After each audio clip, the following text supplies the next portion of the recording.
A vida de Daniel, a vida deste jovem que, quando ainda adolescente, perdeu seus pais para o reinado da Babilônia. A Babilônia era o reino que se despontava, era um reino formado, uma superpotência como os Estados Unidos, e que invadia todos aqueles territórios. E naquele tempo, Daniel estava ali no território de Judá. Judá foi conquistado pela Babilônia, pela grande potência do mundo. O templo de Deus foi queimado, todos foram mortos à espada. E a Bíblia Sagrada nos diz que Daniel perdeu seus pais no meio dessa revolução, no meio dessa guerra.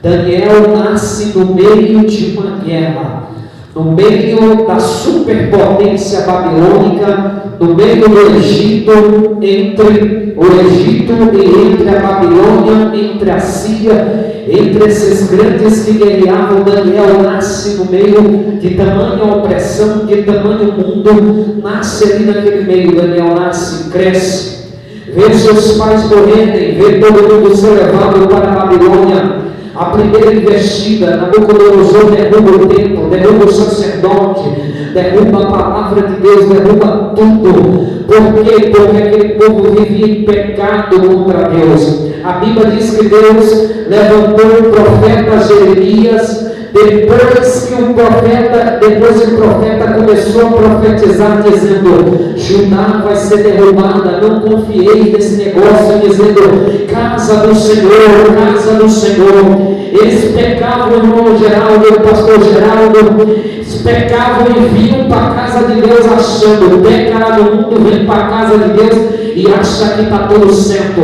Mas Nabucodonosor invadiu, derrubou o templo, derrubou a igreja, derrubou tudo. Por quê? Porque a nação estava em pecado. Daniel vê tudo isso. A Bíblia diz que levam todo mundo cativo para a Babilônia e leva Daniel, e a Bíblia diz que os nobres de Jerusalém vão para a Babilônia. Daniel não foi convidado para a Babilônia. Daniel era um nobre, seu pai era da linhagem real, Daniel era da linhagem real, mas Daniel não foi convidado. Daniel foi amarrado pelas mãos e para os pés e pelos pés, e foi para a província da Babilônia, 880 quilômetros andando, amarrado. Um nobre, filho de um nobre, amarrado, chegou no palácio da Babilônia. Nabucodonosor, ele era um homem estrategista militar. Nabucodonosor não só destruía o mundo, mas ele construía também. Nabucodonosor, ele era muito esperto. O que ele fazia? Ele destruía uma terra e ele pegava o povo mais nobre, o povo mais inteligente que havia na terra, de preferência a juventude. O que Nabucodonosor pegava? Os jovens daquela cidade, que eram jovens instruídos, sábios, inteligentes, pegavam aquele jovem e levavam para a Babilônia, para construir através daqueles jovens o futuro. Deixa eu falar uma coisa para você, meu querido irmão.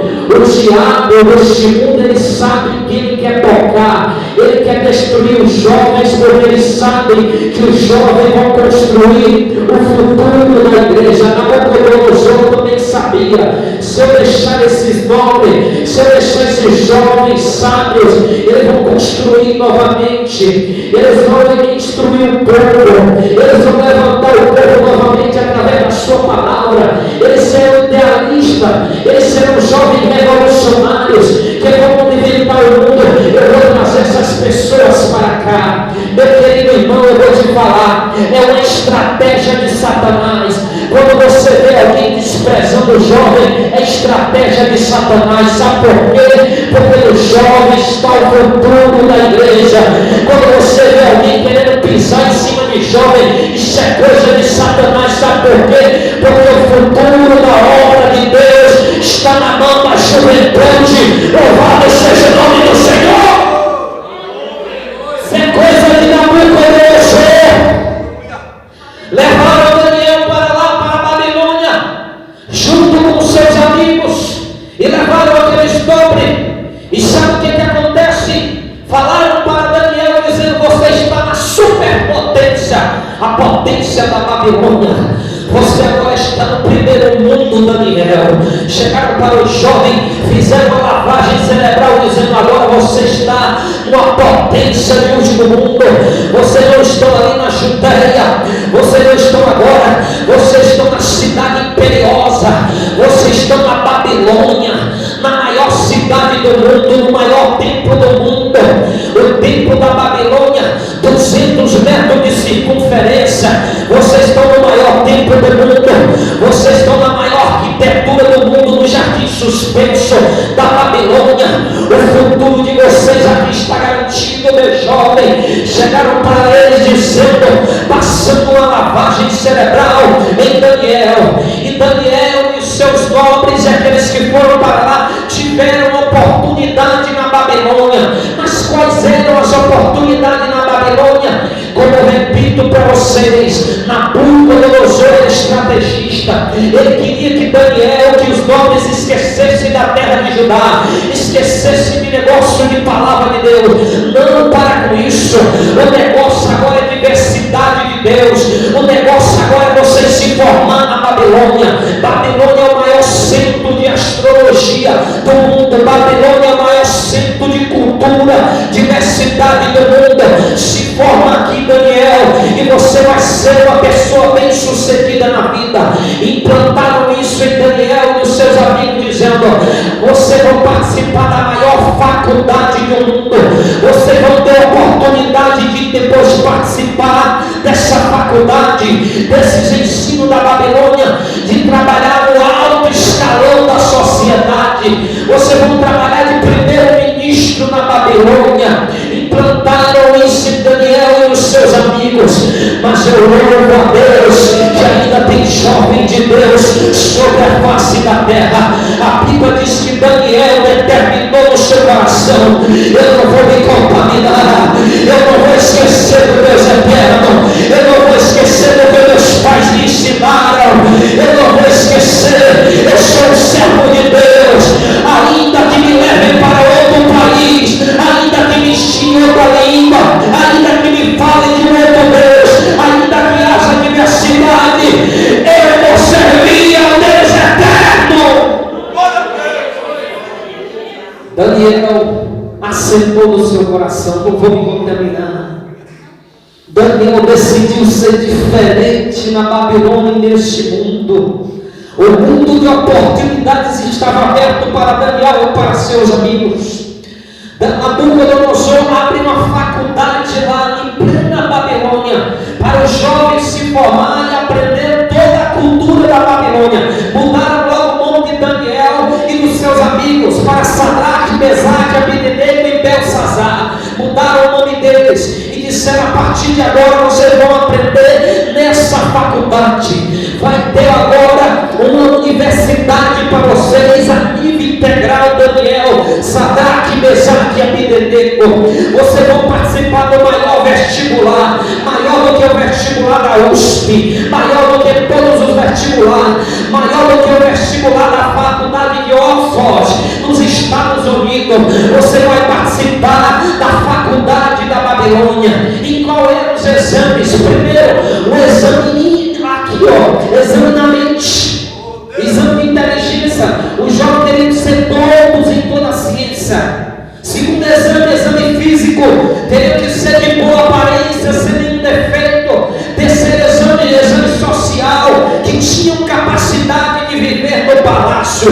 Duraria 3 anos essa faculdade. Depois de 3 anos eles seriam aprovados, estariam diante do rei Nabucodonosor. Ficaram ali não só Daniel, como todos os jovens de outros países. Daniel, Sadraque, Mesaque e Abednego. Sabe o que acontece? Eles não teriam que se importar com nada, nem a comida já vinha. Mas quando Daniel viu a comida da Babilônia sacrificada aos ídolos, aí Daniel disse: não. Daniel propôs no seu coração não se contaminar. Chegou para o chefe dos eunucos e disse: nos provamentos eu te peço, nos provamentos de 10 dias, e dentro de 10 dias nos coloca na frente de todos os jovens da Babilônia e de outro país, e vê a nossa aparência e a aparência deles. Nós vamos comer legume e água, nós vamos jejuar. Era o que Daniel estava falando. A Bíblia depois de 10 dias foram colocados todos os jovens dos outros países e da Babilônia diante do eunuco do rei. E quando olharam, a Bíblia diz que a aparência de Daniel, a aparência dos jovens eram bem mais formosos, eles tinham os rostos mais bonitos, e a Bíblia diz que eles eram mais formosos do que eles comendo legume. Eu não entendi, você vai entender. O mundo está dizendo para você, minha querida irmã, que você vai ser bonita só se tu colocar uma saia de piriguete. O mundo está dizendo para você que você vai ser bonita só se colocar uma blusa, tomara que caia. O mundo está dizendo para você, meu jovem, que você vai ser bonito só se colocar um boné de abarreta. O mundo está dizendo para você, se veste do jeito que nós vestimos, que você vai ser bonito. Come do que nós comemos, que você vai ser bonito. E a palavra de Deus está dizendo assim para você: você não precisa ser igual a eles, porque você é mais bonito, você é mais formoso, você é escolhido de Deus, e você é mais bonito do que ele, mesmo andando com a calça maltrapida, mesmo andando com a camisa rasgada, você é mais belo do que eles. Não queira se comparar com o mundo. Você tem uma aparência que Deus te chamou, você tem um brilho no olhar, você tem algo que o mundo não tem, você serve ao Deus eterno. Eram diferentes, e eu quero dizer que a igreja do Senhor nós somos diferentes. Mesmo comendo legume nós somos diferentes, mas ele está comendo caviar, irmão Genivaldo. Eu posso estar comendo arroz com feijão, bife do olhão, mas eu sou diferente em nome de Jesus. Mas ele está andando numa Lamborghini, mas eu estou andando em Fortes, mas eu sou diferente. Mas ele está andando de Porsche, de Ferrari, mas eu estou andando de Fusca, mas eu sou diferente em nome do Senhor. Você é diferente, você é diferente. A Bíblia diz que nós somos diferentes. E a Bíblia diz que depois do teste eles perceberam que eles eram diferentes. Olharam para ele, verdadeiramente esse povo é diferente. Esse povo tem um brilho no olhar. Esse povo tem uma beleza que nós não temos. Esse povo não precisa andar como pelado para ser bonito. Esse povo é bonito de qualquer jeito. Esse povo de Deus é um povo abençoado sobre a face da terra. Esse povo passa por prova, mas ele dá glória a Deus. Esse povo é diferente mesmo. Fizeram o teste, PC. Pode fazer o test drive com a gente aí. Pode fazer o test drive com o crente. Tem gente se comparando aí com o crente. Pode fazer o teste, mas depois do teste você vai ver que você vai sair aprovado diante de Deus. Mas depois do teste você vai ver que você é mais bonito, minha querida irmã. Mas depois do teste você vai ver qual o resultado que acontece com aquela jovem que anda com a saia de piriguete, com aquela jovem que não espera em Deus e vai namorar no canto do mundo. Depois você vai ver o resultado da serva de Deus que espera no Senhor, que ora a Deus dizendo: Senhor, eu estou esperando o meu rebeco. Você vai ver a diferença na tua vida da jovem de Deus que estuda, que espera no Senhor, que obedece o seu pai, que obedece a sua mãe. Você vai ver a diferença. Queira ser diferente, meu querido irmão. Não queira ser como este mundo. Não queira ser como essas jovens. Mas não tem nada a ver. Esse negócio ali de virgindade não tem nada a ver. Meu querido irmão, queira ser diferente. Você vai ver a diferença sobre a face da terra. Você vai ver a diferença. Hoje tem de pessoas, irmão, que estão colhendo fruto amargo pelo pecado. Jovens. Sabe por quê? Porque não quiseram ser diferente como Daniel. Não quiseram assumir que são diferentes mesmo. Nós somos diferentes mesmo. Nós andamos diferente, nós nos alimentamos diferente, nós não comemos o que o mundo nos dá. Não, nós somos diferentes mesmo. Daniel estava dizendo. E a Bíblia diz que Daniel ficou ali, assentou no seu coração: eu vou ser diferente. Então, Sadraque, Mesaque, Abednego, eu vou ser diferente também. Passaram 3 anos na faculdade da Babilônia. Sabe o que acontece no final do período intensivo da faculdade? Levaram até Nabucodonosor. Naquele tempo, todos os aprovados tinham que conversar com Nabucodonosor, falar com ele, falar com os astrólogos, com os astrônomos, falar com os sacerdotes, conversar. Sabe o que a Bíblia diz? Que Daniel, Sadraque, Mesaque, a Bíblia dele foram encontrados 10 vezes mais preparados do que todos eles.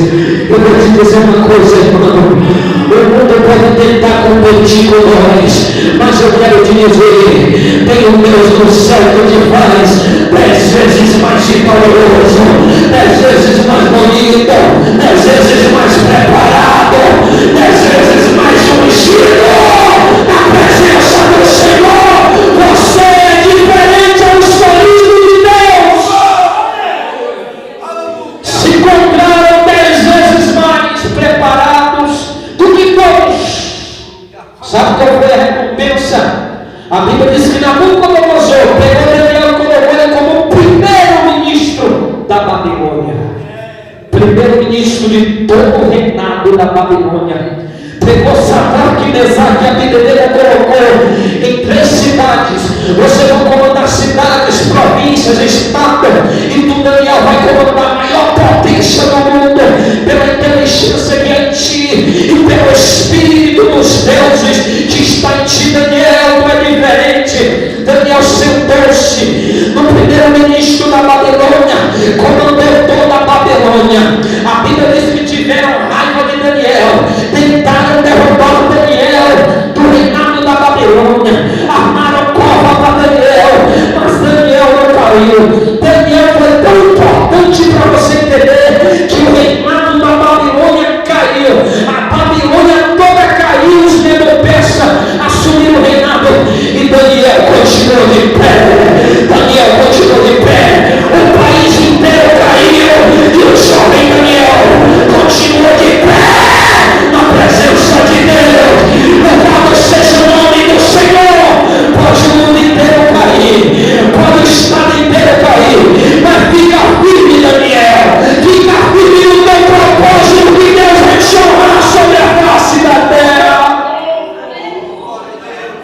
A Babilônia inteira caiu.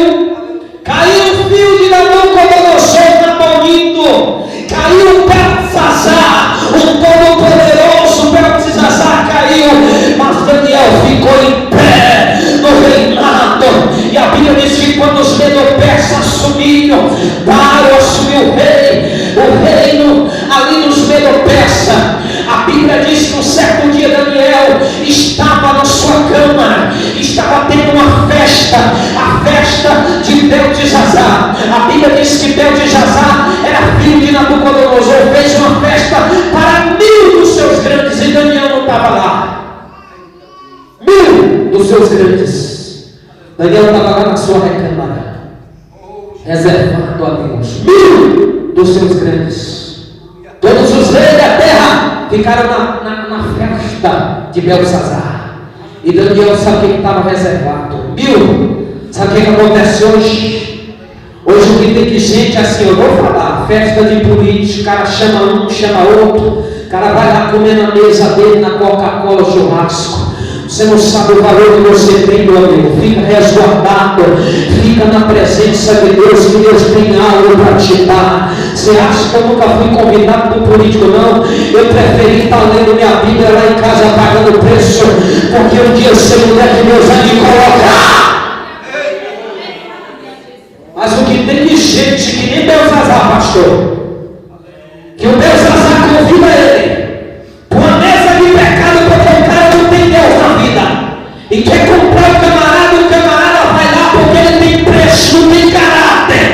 Aí vai para lá para a mesa dele. Aí sabe o que acontece? Muito chorando, estava lá com Beltesazar, comendo, bebendo, e a Bíblia diz que eles pegaram as coisas sagradas de Deus e começaram a beber com ela. Começaram a tocar nas coisas de Deus. Eu vou profetizar, levanta a tua mão aí. Se o cara não quiser gostar, eu vou profetizar. O que tem de gente levantando aí para tocar nas coisas sagradas de Deus, político, que não tem Deus na vida, levanta para corromper a igreja do Senhor. Chega aí o que tem de obreiro ao redor dele. Eu vou levantar a mão. Se estiver tocando no que é sagrado de Deus, vai cair por terra. Eles ajudam. Vai cair em nome de Jesus. E quem é Daniel vai ficar puro, separado. Eu não tenho medo não, de profetizar não, não tenho medo não. Em nome de Jesus, Daniel estava lá separado. Belsazar lá com seus políticos, com todo mundo. Vamos beber cachaça, vamos beber vinho, vamos beber uma coisa de Deus, vamos brincar com as coisas de Deus, vamos! Brinca com as coisas de Deus. A Bíblia diz que na hora que tocaram nos vasos sagrados de Deus, nos cálices para beber, a Bíblia diz que a mão de Deus apareceu na parede. A sala de Beltesazar, segundo a história, era tão grande que tinha, 70 metros de comprimento, largura. Era tão grande o salão. E a Bíblia diz que tinha muros grandes, era grande. Mas a Bíblia diz que a sala era tão grande, e eles eram tão grandes. Mas olha o tamanho do nosso Deus. A Bíblia diz que não coube Deus, coube só a mão de Deus naquela sala. A mão do Todo-Poderoso, do maior do que nos céus e na terra, entrou lá e escreveu o nome Mene, Tekel, assim, cortado, dividido, pesado foi o teu reino, e a partir de hoje o teu reino cai, Beltesazar. Eu quero te dizer, a mão de Deus está dando final de muitos reinados de pecado por aí. A mão de Deus está escrevendo na parede hoje. Hoje o teu reino cai, hoje o reino do pecado vai cair por terra. Hoje o reino que toca nas coisas de Deus vai cair por terra. Caiu naquela mesma noite, caiu Beltesazar. A Bíblia diz que a rainha entrou lá, Beltesazar batia o joelho no outro, de tanto medo que ele ficou. E Beltesazar chamou todo mundo e disse: faz aí, despide para mim. E a rainha disse: a um do teu reino que tem o Espírito dos deuses, e no tempo do teu pai trouxeram ele da terra de Judá, e nele havia uma sabedoria, e nele havia uma inteligência, e nele havia uma diferença. Cadê ele? Está lá na recâmara, mas ele não está na festa, não está não. Ele está orando como é o costume dele, e dentro da Bíblia ele chama ele aqui agora. Chamou Daniel. Daniel entrou no meio dos mímios grandes lá, chegou e Beltesazar disse: fala o que está escrito na parede aí, porque se tu falar, eu te coloco como primeiro-ministro, eu te dou todo o reino da Babilônia. E Daniel disse: o teu presente, o teu reino fica para ti. Daniel não se corrompia por nada. Daniel olhou e disse: Mene, Exasim, Tekel, cortado está o teu reino, dividido, tu foi pesado na balança de Deus, e tu foi achado em falta, e ainda essa noite tu cai no reino, Beltesazar. A Bíblia diz que naquela noite ele caiu no reino, e Daniel foi levantado como rei, como primeiro-ministro do reino de Dário. A Babilônia caiu, Beltesazar caiu, os grandes caíram, e Daniel ficou de pé, porque Daniel estava com Deus. Daniel estava determinado a não se contaminar. Fica de pé em nome de Jesus. Eu quero orar por você, meu irmão.